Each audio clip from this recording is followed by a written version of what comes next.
Howard, ¿sí? Que nosotros respetamos mucho y venimos estudiando de él hace un par de años, de unas publicaciones, unas entrevistas que hacía sobre periodismo de datos, pero ahora lo voy a leer. Así que bueno, los que no lo conocían, aprovechenlo y empiezan a seguirlo.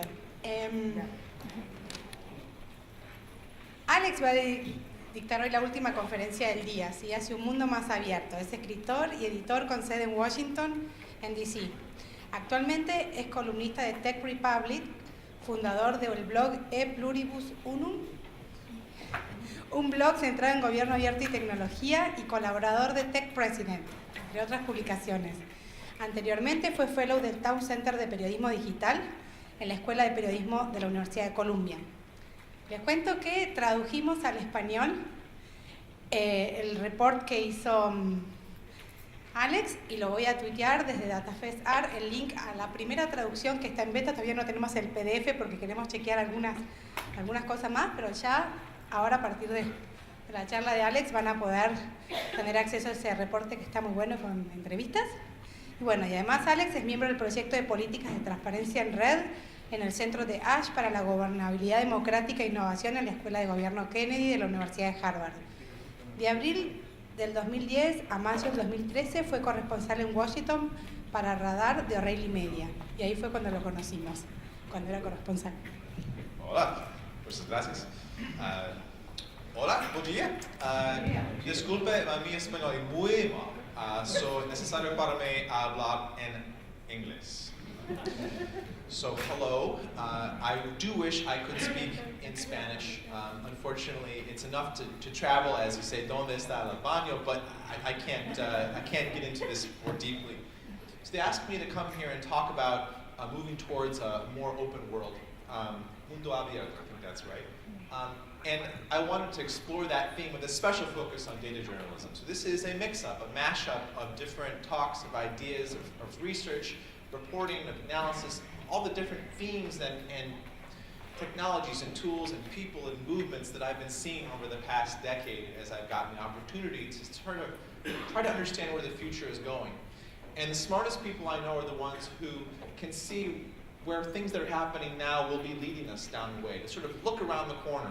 Sometimes there's science fiction authors, sometimes there's futurists, often they're inventors, tool makers, people who scratch an itch because they want to understand something about the world, or they want to change the way the world works. So we know that we're living in a network public sphere now.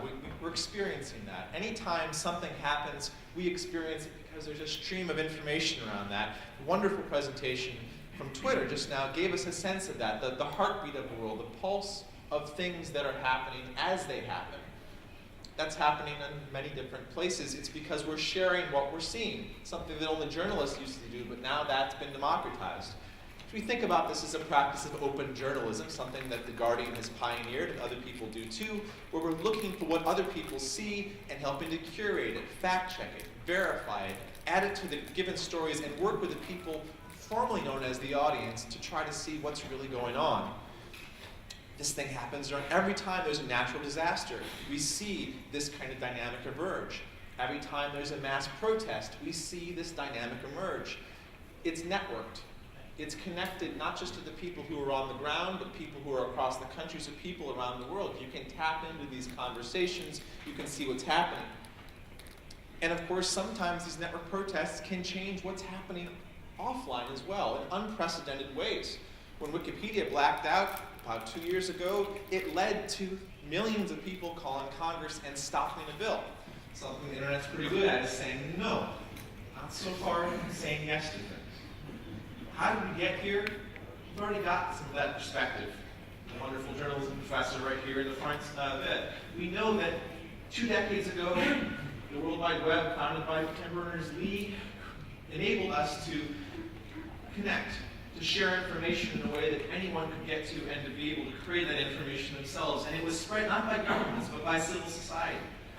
Last decade, social media and mobile phones changed that dynamic again, so we could see what's happening and share it as it was happening. This decade, something Steve alluded to, the amount of data that's being created is going to change that perspective again, because of the amount of data that's being generated every year is greater than that which previously existed in human experience, right? It's the sheer amount that gives us the term big data. But the better way of thinking about it may be the democratization of the ability to gain insights from it, to analyze it. Because the tools are so much better, because the amount of it beggars traditional tools and requires us to reach out towards open source and commodity computing and the cloud, things that anyone can tap into if they have the time and expertise and the access. We're seeing this phenomenon enabled by cities becoming smarter because they have sensors everywhere, by many more things being connected to the internet, so-called Internet of Things. And that's generating more data, which can be used by journalists, by NGOs, by governments, by corporations, to understand how people are moving and talking and living and eating and working in ways that were unprecedented. They can be used, of course, these kinds of data, to understand how we are traveling and to optimize, to try to improve our air, to try to make it easier for people to go different places, to think about how we build differently. And so as we think about this space, as we think about how the world is changing, we have to talk about the power of open. Because much of the world has been closed up until now. It's been black boxes, and there are new black boxes emerging too, that are composed of powerful algorithms created by governments and corporations and other individuals which process all these data and enable us to make decisions. We don't always have insight into what these things are. So where does the power of open matter? Well, open source software is something that's pretty important around the world as we think about all of that data. The frameworks are often based upon shared code, code where the source code is open. It's not proprietary. It can be improved upon. It can be shared across countries, across newsrooms, across time and space. You see maps, OpenStreetMap, the Wikipedia of maps, becoming available to many more people, where we can create the maps ourselves and use them ourselves and in a non-proprietary fashion so that they can do so without concern or without cost. Saw this dynamic occur really powerful in Haiti in 2010 after the earthquake, where people who created these kinds of maps were able to put them onto that device. So what was happening online with people coming together and creating maps helped people offline when they went in to try to help people and put the maps onto their GPS devices. This kind of self-organization is one of the things that can happen with open. We talk about open access to information, to knowledge, this movement to say that if you produce research from public funds, maybe that research should be online. If you produce research that you want to help humanity because it contains knowledge which will enable them to understand the world of themselves, maybe that's something that you want to see shared in a way that's not locked up in a journal or not made proprietary. You're seeing the use of new tools to open up the design of forms that are created by government to understand how people are clicking upon them or understand them and enable them to be better. But open up that process to the people who are supposed to be served by these things. You're seeing the process of open innovation. Now, open innovation is an interesting term. Another good one is crowdsourcing. Something we hear more and more about, which is distributed wisdom. The idea that if you open up lots of little tasks to people, they can all collectively help find, explore, identify something much bigger. These red balloons were found after they were released by DARPA, the kind of intelligence part of the military that gets way out ahead in the future, creates robots, artificial intelligence. And they said, find these red balloons. Through the power of crowdsourcing, a team at MIT found them in 9 hours. And they used a lot of different techniques. They used gaming, they used the internet, of course, they used social media, but they are able to find these balloons around the entire US in 9 hours. It's just the tip of the iceberg in terms of what is possible if you can focus lots of people on something. This isn't a new idea, of course. The government and different corporations, individuals, have been challenging humanity to do big things for a long time, whether it's finding longitude or sending spacecraft up into the sky. But we are seeing it applied to new places, towards trying to figure out how to create better drugs, trying to figure out how to make better algorithms that can discover different things, tries understanding the way the sun has changed and the impact it might have on us on Earth, and in interesting ways, towards trying to help us help each other. Creating systems that let us see what the problems of our neighbors are and reach out and help them on their own. Something that's pretty important in the context of government institutions failing, limited budgets, people not having insight into what's going on. And these things can be enabled with more open systems. One neighbor can see that there's a possum in the trash can and go over and let it out. Fix the issue. Open, of course, has a special significance when we talk about government and media and data. You look at the intersection of these things. Not all data is open, not all government is open, but if you combine them, sometimes you get open government data, that which is created with our funds and should be open to the people. Not everything should, but a lot of it can be. And when it is, we can understand what we're living in.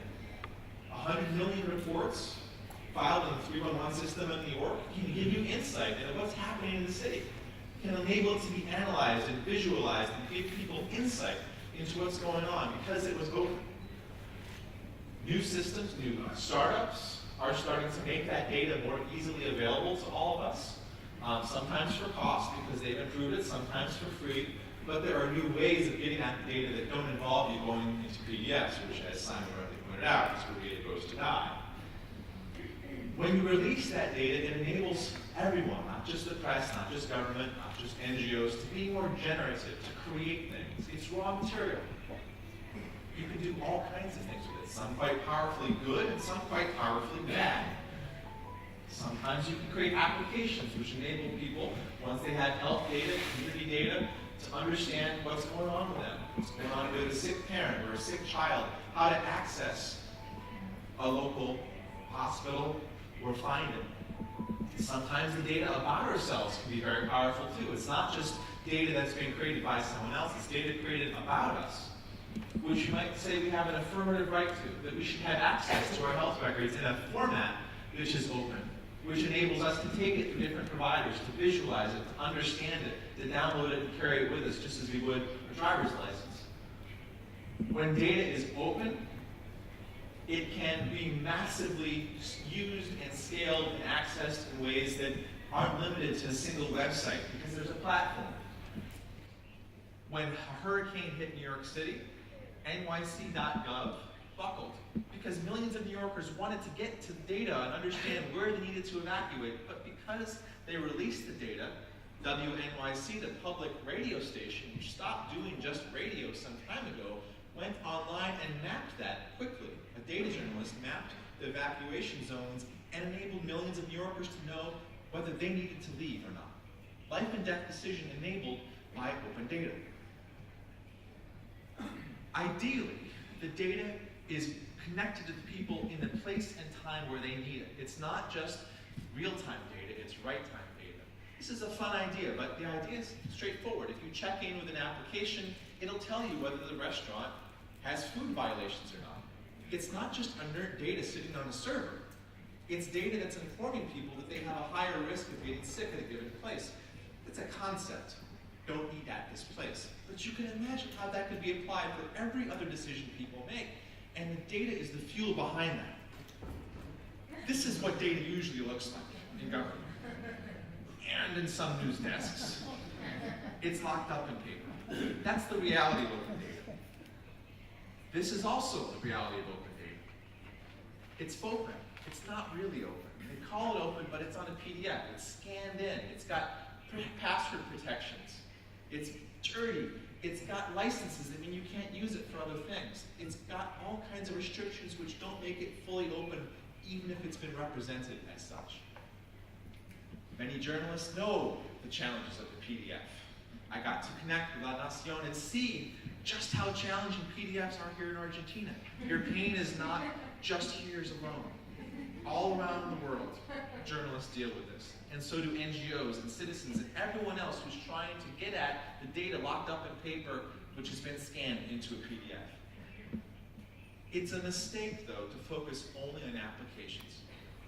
Because the data, when it's unlocked, can be used in so many other places, in services, in browser plugins, in email, into printed out documents that you can give to people, into text messages that are enabled through SMS gateways. It can be mixed up and mashed up in so many different places that aren't just about an app, even though the apps are pretty useful.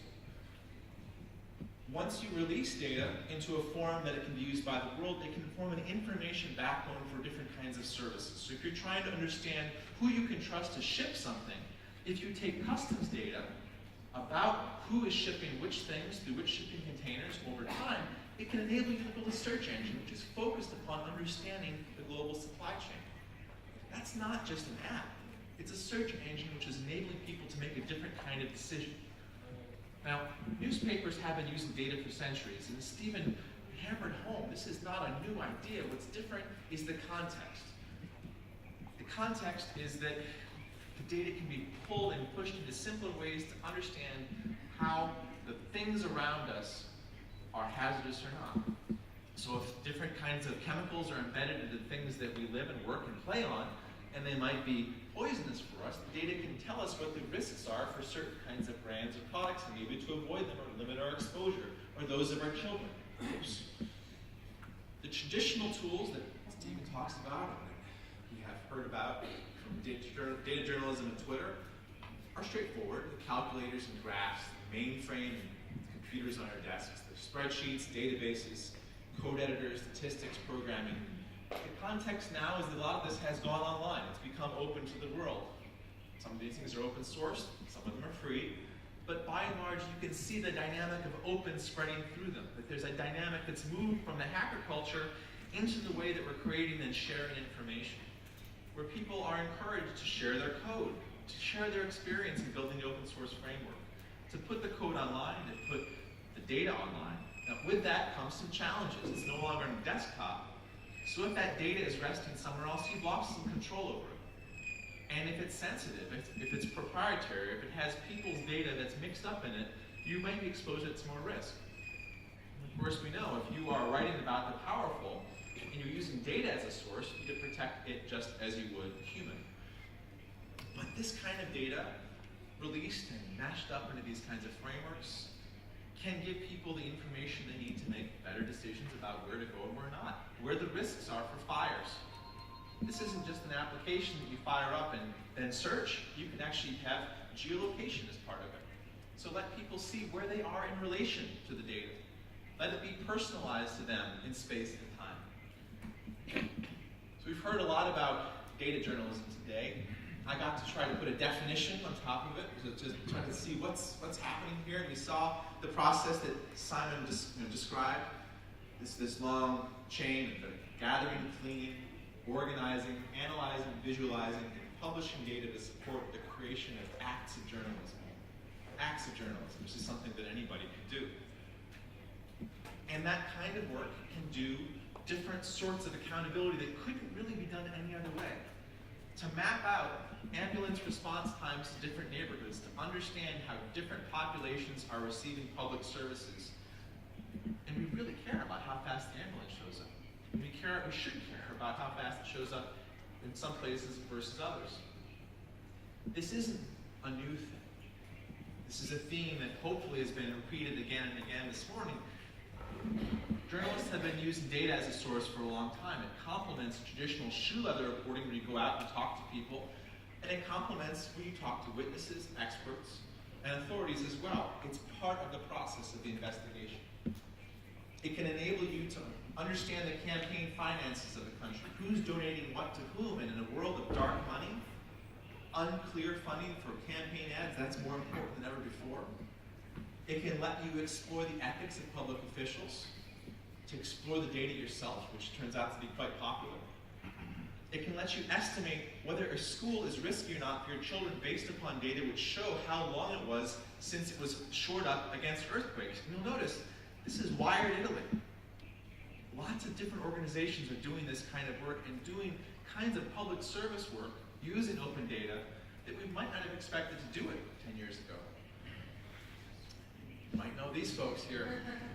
This is part of a presentation I give around the world because it's that important. It's working with the people formerly known as the audience to make more closed data more open, which supports investigations. Core transparency and accountability work in a country without freedom of information. That's not us, you know. This kind of data can also show subtler issues that win Pulitzer Prizes. I love showing this one because it reminds people that the best work in journalism is deeply informed by data which goes behind the story, which shows a doctor who didn't find black lung, even though lots of other doctors did. This investigation from the Center for Public Integrity resulted in the clinic at Johns Hopkins being closed. That's impact. And the journalist who did this now works at BuzzFeed. That's how the journalism world is shifting. So what's happening? Here's what I'm seeing. You may agree, you may disagree, you may have questions. This is what I'm seeing. Other people will see different things. The first is that different kinds of data can give us different kinds of information. And now, because of the power of open source tools and the web, we can use satellite data to see how deforestation is happening at a much higher level and map it over time and give people understanding of what's happening in a way they could not have done before. Amazonia is a great example of that in Brazil. We're seeing network reporting, where it's not just one newsroom or one journalist, or even one city or one country. It's collaboration across borders, where many people are sharing data and helping to report it out. Offshore Leaks is a really important project. It took 2.5 million lines of data collected from 260 gigabytes. It's 10 times what WikiLeaks was, in all kinds of proprietary formats, an incredibly dirty way, and had 80 journalists in 40 countries explore it and find where money was being stashed offshores. Again, something we didn't know about the world that data helped us see and understand once it was made more open and more clear.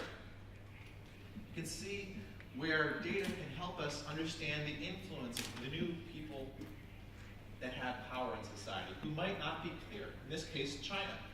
Reuters does important work in this area. This is an open web application based upon HTML and open standards, which can be accessed from anywhere except in China. Because it turns out that as soon as this went up, the Chinese government decided that they didn't particularly want the Chinese people to be able to understand how power was actually being exercised in their country, how power was shared, and what the influence networks were between the families and the new business leaders and the leaders of the party. But Reuters made sure the world understood that. We're seeing a new stage of data journalism now too, though. And it's happening in fits and starts and bits and pieces, and sometimes it works and sometimes it doesn't. But if what we traditionally understood as data journalism was to find and scrape data, to set up ways to pull it off of websites, to extract it out of documents, to take it out of file cabinets and make it into something that's more robust and easy to use in a spreadsheet. The next stage was to say, government, give it to us as open data. Make it easy for us to use, and by the way, make it easier for you to use as well. Government officials spend huge amounts of time and lost productivity trying to find their own data. The third stage is making it. Journalists working with citizens and NGOs to create data themselves, which can be used in investigations and to power services and give people insight on a much greater scale. And it's happening in unexpected, unusual, and powerful ways. Sometimes it involves a different kind of open. In this case, this is a Geiger counter, right? A sensor that's used to detect radiation in the air that's based upon open source hardware design. The design for the thing itself has been open sourced, so other people can use commodity components to create something which can detect radiation. Now, is that useful on a daily basis? Maybe. It's really actually spectacularly useful if your country has had a nuclear incident. If a tsunami has hit a power plant in Fukushima, Japan, and you want to see where radiation actually is, and government data doesn't give you the whole picture. But if you can send many people out to take readings and then upload them as open data and collect them into a data commons, all of a sudden you can give people a picture of the world and about something they care a lot about, where radiation exists in the country, which is probably where you might not want to be. You can map out informal networks for transit where data just didn't exist before. So if you're trying to understand where the informal bus route is in Kenya, you could create a data point for the places they stop. And then that data can enable you to create schedules that can be accessed over text message or sent to web applications. Again, this isn't necessarily a new thing, but censored journalism is something we're thinking about as a trendy idea now. But in 2008, the Associated Press sent a journalist to China, to Beijing, to the Olympics, and said, we want you to go to the venues and collect information on air quality. using sensors, using detectors that filtered the air and saw how much particulates and how much was in that air, and then give us that data, and we'll actually then see whether the Chinese government's industrial policy changes had an impact upon pollution. And it turns out it did. They also had an impact upon global energy markets. When they shut down all the coal plants that were belching all the pretty toxic pollution into the air that was going to Beijing, they also started buying a heck of a lot of diesel fuel. If you remember how expensive gas got that summer, well, that's the result of China choosing to power itself with something else. These kinds of ideas can be applied towards fun things, towards tracking the rate of bugs emerging from the ground. This is the space that we talk about as citizen science, where this has been happening for a long time. Things like the Christmas bird count from the Audubon Society, or other organizations saying, go out and tell us what you see. How many birds do you see? How cold is it? Is it snowing? Is this happening there where you are? Take a picture, take a reading, let us know. The difference is that for this project from WNYC, I'm a fan of theirs, as you can tell, they got people to build an open source sensor which measured the temperature of the ground and then shared that data back with them. And then could make that into a map and let people understand over time how things were changing about the world. The people formerly known as the audience can help you collect data and add it to an open commons, which can then help everyone else understand their world in an important way. I'm a parent now. My child, thankfully, is really healthy. She can run around, she can walk. I've met other parents whose children have accessibility needs. And for them, understanding where nearby playgrounds are that enable their children to play well is actually quite important. But previous to this effort by NPR, that data had never been collected in a way that made it easy to use. And a reporter, investigative reporter at NPR, who started doing a story on this said, how can we visualize this? And they talked with the team and they realized, we could do something better than just visualize the data. We could release it and then ask people to go to their local playground and tell us whether it was accessible or not. And then they asked people on air, public radio, to say, help us with this. And they started out with a couple hundred data points, and then it grew into over 1,000. And now, there's a really easily accessible playground where you can simply put in your address or click find playgrounds nearby, and using that open data commons, find one. Powerful idea executed well. This isn't a new idea, but sometimes new systems are created that can create powerful feedback loops for accountability. Send people out, ask them whether the streets have been cleaned, take a picture, send the picture to government. If it hasn't, fine a company who is in charge of cleaning the street and use those fines to power that program. This is happening in places like Andhra Pradesh in India. These dynamics exist everywhere. It's not just the first world or the developing world or whatever kind of world we want to talk about. As more people can share what they're seeing, new systems for feedback loops can improve how we are monitoring our shared infrastructure and our shared world. They can also create really uncomfortable dynamics. Now drones are something that, because of open source hardware, you and I can build. They're very cheap. In many places, laws don't exist that govern their use yet. In my country, there's very difficult conversations happening around the regulations of who can fly these things and where, and how they should be used by government, or corporations, or journalists. Just leave it here that drones can be used to collect data, not just pictures and video. And that's quite a powerful thing if you think about restrictions for press access in given areas. If you imagine strapping an air pollution detector to something, or putting any kind of sensor onto something. These create privacy challenges, right? Privacy is contextual. Privacy has always been about us being able to do things without being observed. In a world where much more data is being collected, it's much more hard to remain anonymous. In a world where all of us now can take pictures and share them, it creates new systems for us to think about in terms of accountability and in terms of ethics.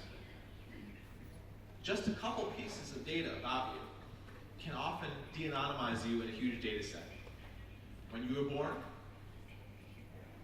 which zip code, which area you were born in, and your sex. If you're from a big city with many people, harder. If you're from a small place like I was, this can identify me right away. data sets can be de-anonymized much more easily when you have more data. And this is one of the big challenges with the open data world, is that the more data we add, the harder it is to hide in it. It's very good for people who are powerful, who've been trying to hide what they're doing from the people. It's a much bigger challenge for the powerless, for the people who want to hide from governments or corporations. These kinds of harms aren't theoretical. We know that people's sex, gender, sexual orientation, other kinds of choices can and will be used to discriminate against them in the market. In the market for mortgages, in the market for insurance, in the market for relationships, in the market for jobs, in the market for education. Any decision about something important. People want information about you. The more information about you exists, the more it can be used against you as well. Redlining is a practice in my country where people were simply denied mortgages based upon their race. Something we said wasn't okay. We say the same things about credit reporting now too. But the reality is that there are now very powerful companies called data brokers, which collect vast amounts of data about us, and those same data sets are applied towards making decisions whenever we want something. It's a great challenge for all of us to talk about what the boundaries should be, the data use now. These are not theoretical changes. We've already seen documented examples through the work of great investigative journalists where people are being offered different prices for things based upon where they are accessing shopping sites from, or based upon the web browsers they're choosing to use. These kinds of investigations are profoundly informed by data, and the decisions are profoundly driven by data and algorithms.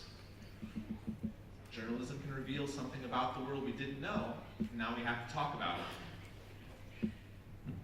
Of course, this is something that law enforcement agencies are very interested in, and for good reasons. And we want them to be interested in. We want them to know where crimes are happening and to guess where they're going to happen next, and pre-position their officers to put them in those spots, to think about which kinds of crimes are happening where and anticipate them. We call this predictive policing.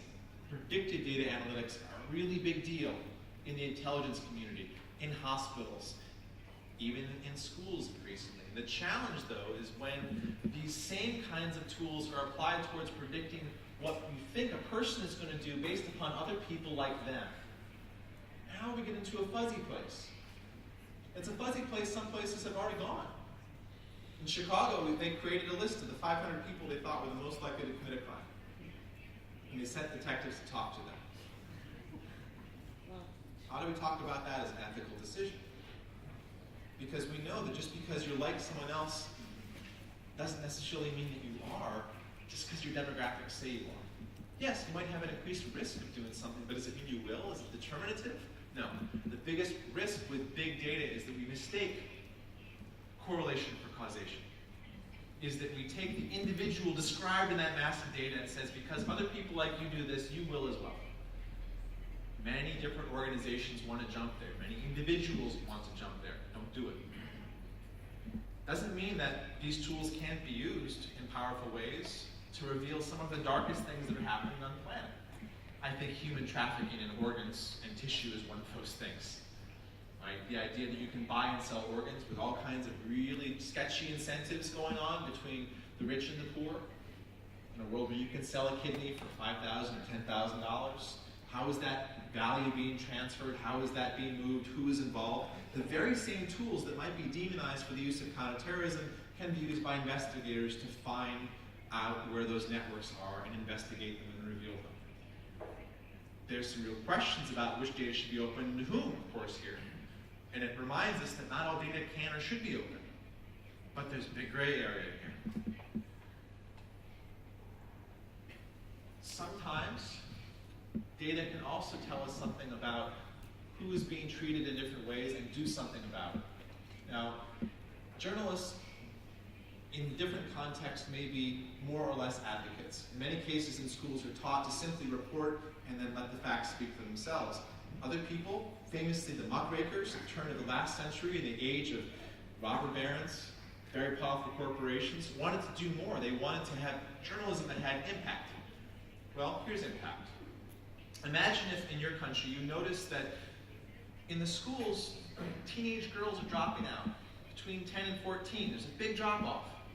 And you're wondering, what's going on here? Is it about culture? Is it about style? Is it about teachers? Is it about their parents? Is it about something else? What's going on? So someone dug in to the data and they looked for signals, they looked for trends, as the professor talked about. And it turns out there was this really interesting, very strong correlation between dropout rates and access to bathrooms. Okay, now we have something interesting. Why is it that teenage girls are dropping out in schools who don't have access to bathrooms? You can probably guess. They're entering adulthood. They're becoming women. They're getting their period, you say. And it turns out that if you then tell parents about that and then let them know whether their children's school have bathrooms or not, and if they don't, advocate for that to be changed with the local political infrastructure that has major social impact. If you believe, as I do, that educating women is one of the most important things we can do today, then that kind of impact is maybe one of the most important sorts of things we can do with data journalism.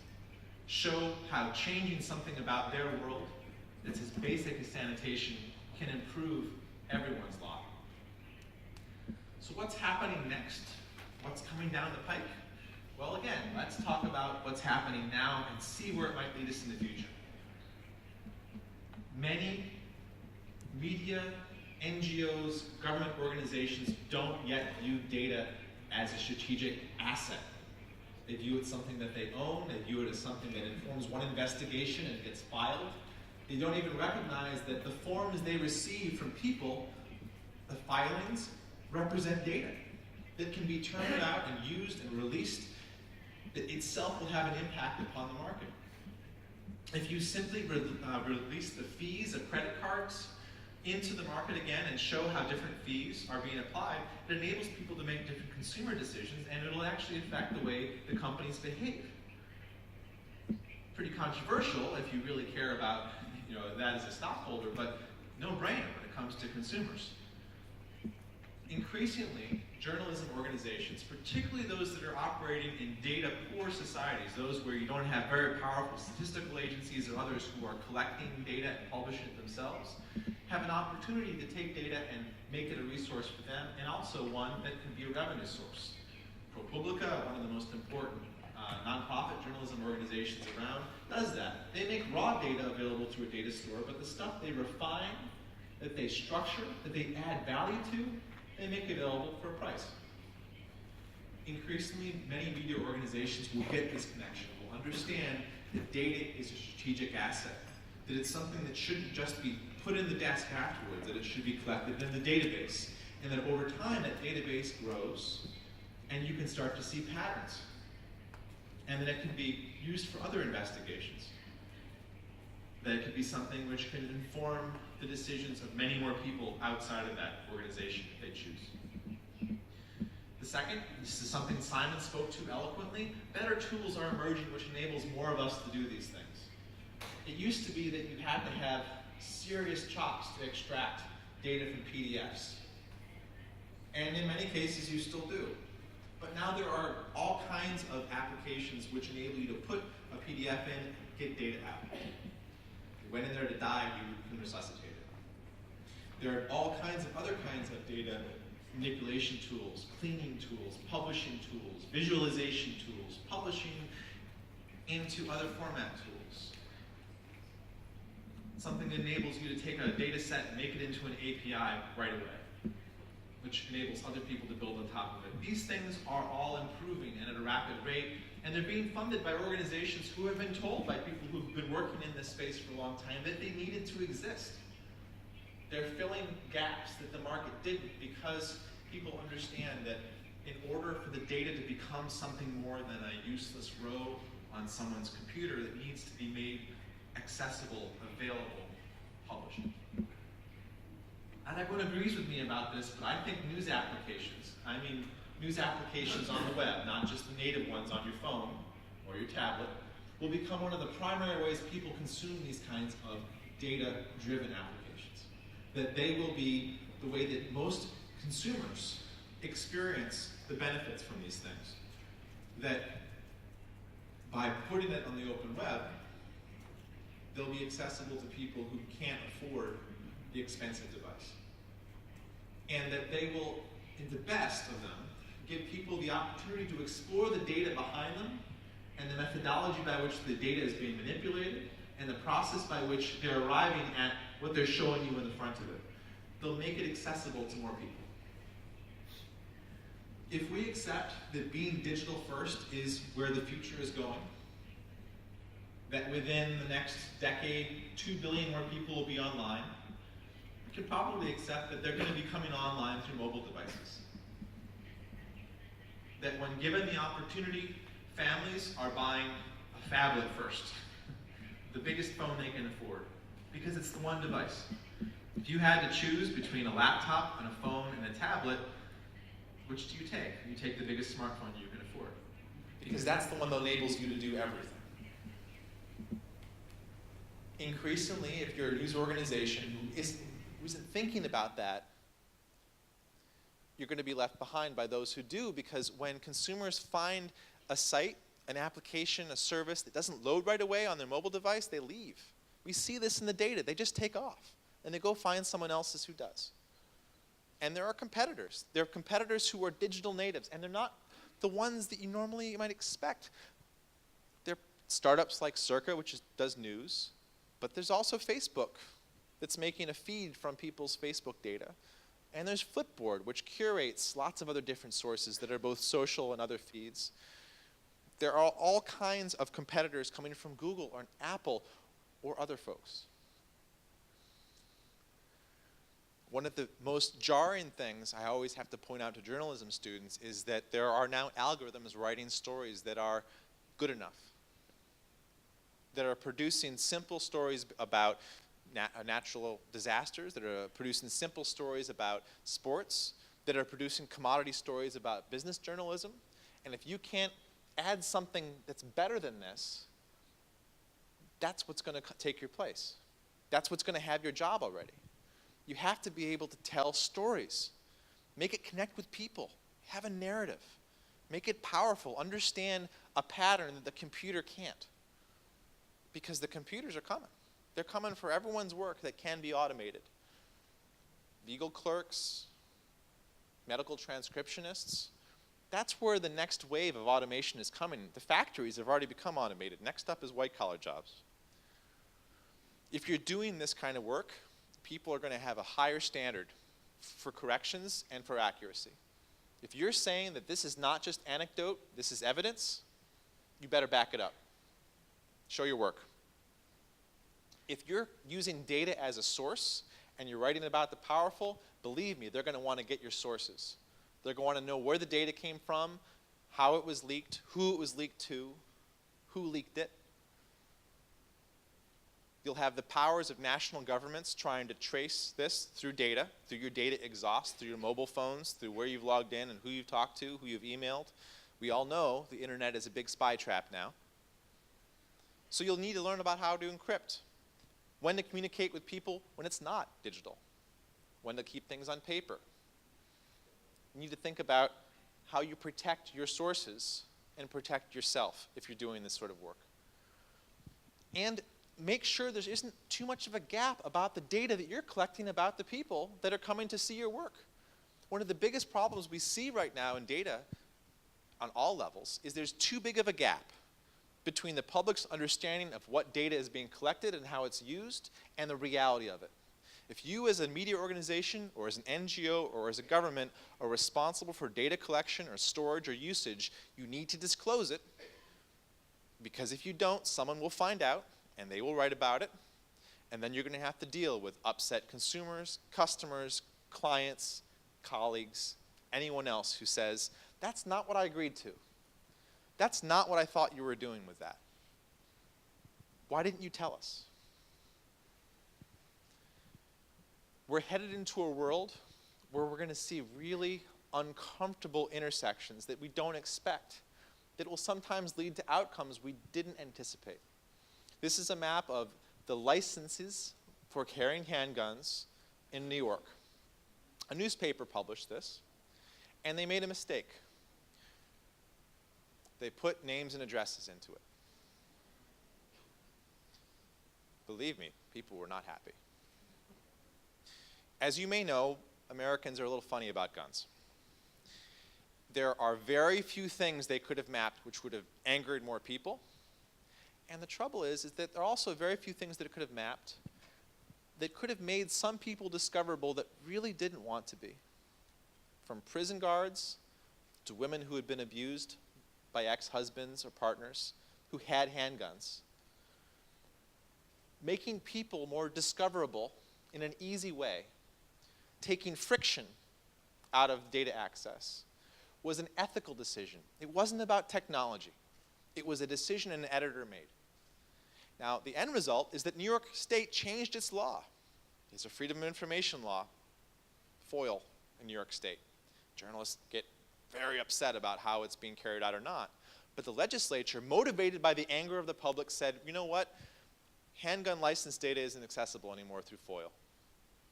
Public's right to know was restricted as a result of this bad ethical decision. You didn't need to put names and make them searchable by address. You could have just heat mapped it, and it would have been fine.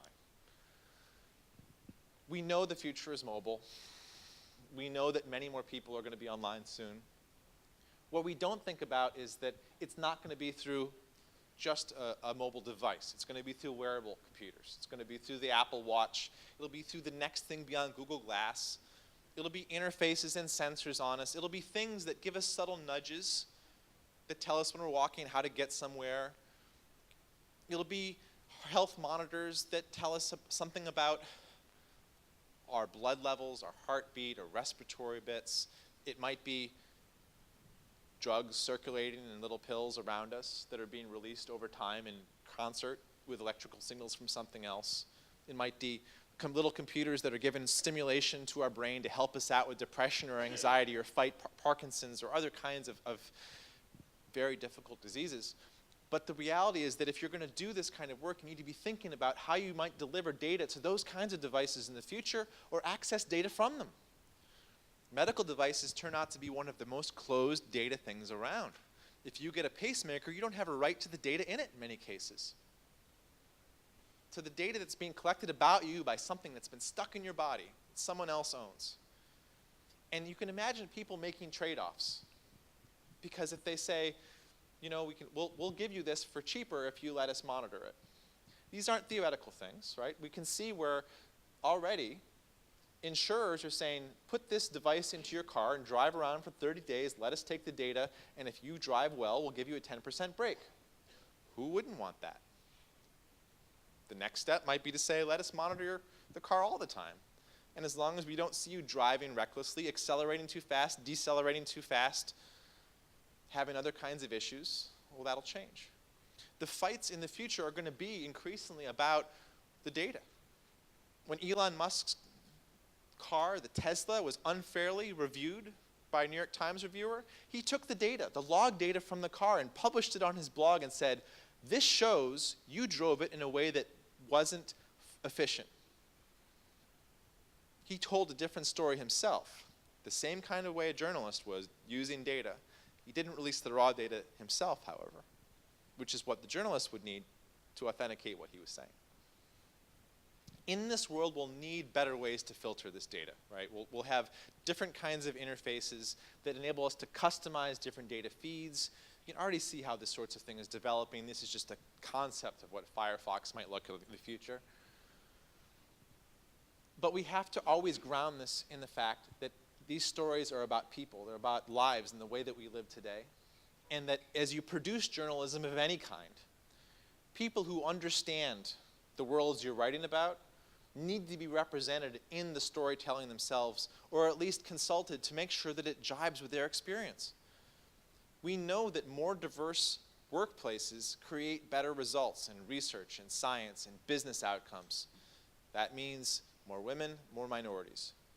Data journalism, by and large, is populated by people who look like me, and it leads to a less than optimal product sometimes. We could look at blow-ups over the past 5 years, again and again and again. Communities are written about by people who don't look like the ones that they're writing about. I don't believe that journalists who aren't from a community can't write about the community. I do believe they must understand it to do it well.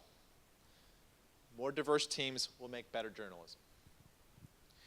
One of the biggest concerns I see in the discussions around open data, open government, is that increasing information will further empower the people in society who already have it.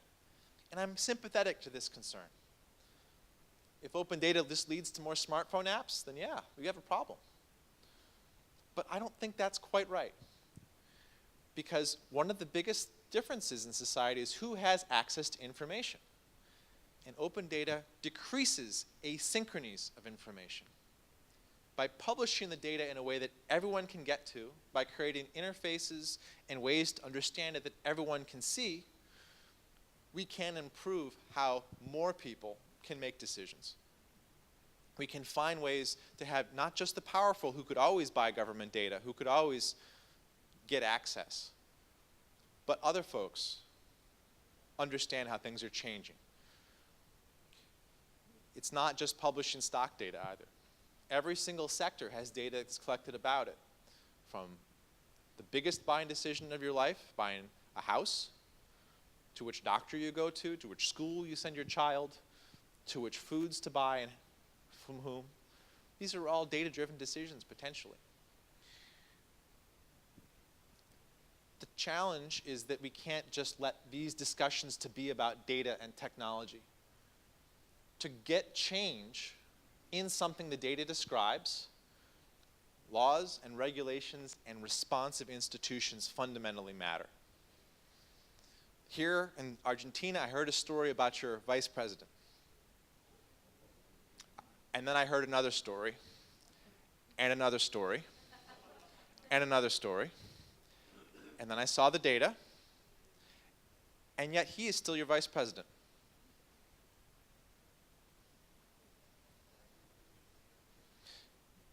Unless you have powerful institutions that are responsive to journalism, which used to be just published in papers or on TV or on radios, now it's on the internet as well, then you can't get the social change you want to see. And unless those institutions are constrained by laws, which are upheld by a judiciary willing to enforce them against the executive or against legislators, then you won't see those changes. Data can help us understand what people are doing, what the powerful are doing, what they're trying to hide, but it won't let you alone change the world that you want to something that's different. Many people who talk about big data will talk about it as the best thing ever. I used to work at a company, O'Reilly Media, which has a big conference called Strata, and I met the executives from the tech companies. I met the people from the financial companies in Wall Street, the wizards from Silicon Valley, the data scientists. And they're really smart people. And the smartest ones are the most skeptical. The best journalists I know are the most skeptical. There's a trend here. They question what they're seeing. They want to see the data behind it. They want to see the methodology by which it was analyzed. They want to understand how you got to that decision. And it reminded me of 20 years ago when I was a biology student in college, and I was always asked to show my work. It was unimaginable to me that a professor would ever just take the conclusion. They wanted to know the hypothesis, the methodology, to see the data, to see the results before they'd accept my conclusion as valid. And many times, anyone who's been trained in science knows, you can't make a conclusion. Experiment was inconclusive, run it again. Experiment was inconclusive, run it again. And again, and again, and again. My hypothesis about data journalism, about this space, is that the scientific method is more important than it ever has been. Because you have to see if someone's conclusion is reproducible.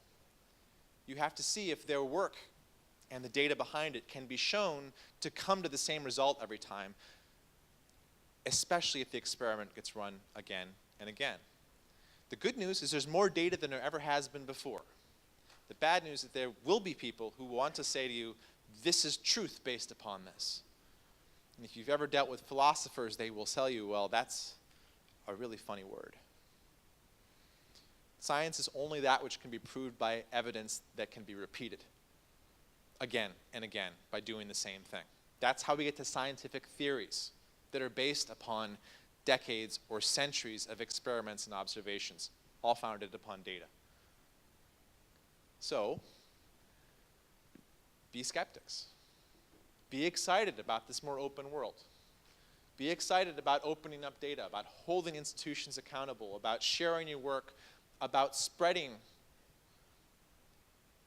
new ideas, but be careful to try to understand where they came from and who might have a motivation. Know that data can be biased. Know that people are biased. Anyone who says they're objective doesn't know about humans. We all have our own perspectives and agendas. Data is represented in them. Data may not be representative of the people it describes. It may be collected in odd ways. It may be manipulated in odd ways. But by being more open about it, we have a much better shot of knowing a little bit more about the truth that's in it. So that's what I have to say to you. I'm looking forward to hearing your questions.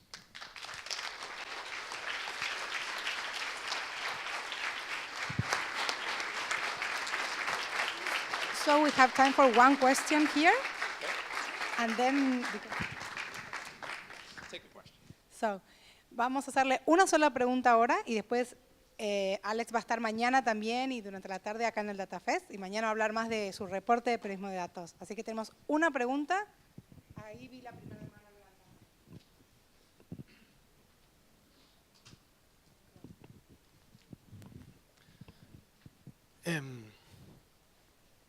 Una pregunta.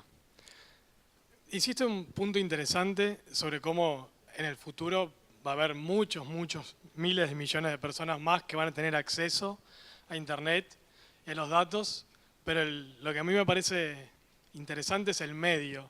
Como vos dijiste, será probablemente a través de dispositivos móviles, de tablets, y esos por definición son medios muy cerrados. Una laptop te permite hacer cosas con tu información. Una tablet te transforma en consumidor por definición y justamente dado que son las personas que menos acceso tienen hoy en día a la información, me cuesta no ser pesimista y no creer que va a ser todavía más grande la división y aún peor la falta de poder que van a tener estas personas a la hora de trabajar con sus datos. Uno va a ser casi esclavo de lo que recibe sin muchas posibilidades de trabajarlo. No sé si tenías algún comentario al respecto, alguna nota positiva que agregar.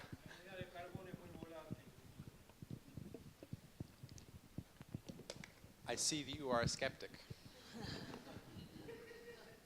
I'm also a skeptic. There are many ways the world can evolve. These are choices that are sometimes thrust upon us because of the circumstances and the place that we are born, the way the world changes. But there are many human decisions. If we look at the path of human events over the last couple of centuries, progress has been upwards, towards more human rights, towards more civil rights, towards more access to information, towards more access to each other. You're 100% right that most tablets and cell phones are closed. There's no doubt about that. He's right. But we've also seen the emergence of the most popular operating system on the planet be open source, Android. Now, people will say that's not fully open because Google has some control over that, right? But it can also be adopted and adapted for different purposes. If we accept that the premise of future access to the internet is not just going to be through laptops and phones and tablets, but through appliances, through sensors, through things that people build themselves as well, then maybe we see different places the world can evolve towards. There's a challenge here. By and large, humans like things to be easy. There's a reason that Apple has really popular products. They're easy to use. The reason that the Apple iPhone is very popular is because it's as easy to use for my little 16-month-old baby as it is for a senior citizen. But that's a profoundly closed device. It's a bit more open because there's an app store on top of it, But of course, Apple can approve or disapprove of applications that go in it. So when I talk about the importance of news applications being on the open web, it's not an accident. Those are news organizations going straight to people through the World Wide Web and the internet, not through a proprietary device. It's a thing you can get to on anything you want. We can choose to use different devices. We can choose to understand them on a different level. We can choose to make them ourselves. If you ever want to have a great project, get lots of commodity components and make a computer. You can do it. You can run Linux on it. We'll be able to make the same decisions about wearables that are here or there, other open source kinds of hardware. But the challenge is to explain to the normal consumer why it's better when they want something that's easy. When you want they just want to consume. They just want an easy application to share. But in the same way that our decisions around food have consequences, our decisions around technology will have consequences. I don't think it's enough to simply say that they should use the open version. We have to give them a reason to make it a political act. It's not just enough to say that people should have more access to information. I think that's fundamentally true. We also can say that they should have the ability to share it and use it and mix it up and apply it. It's easy to see how pessimism can pervade, because corporations are more powerful in the technology space than they ever have been. But remember that the computing revolution that we are now enjoying today came because people made a different decision against those same corporate giants in the 70s. The hacker homebrew culture is what led Steve Wozniak and Steve Jobs to make the Apple I.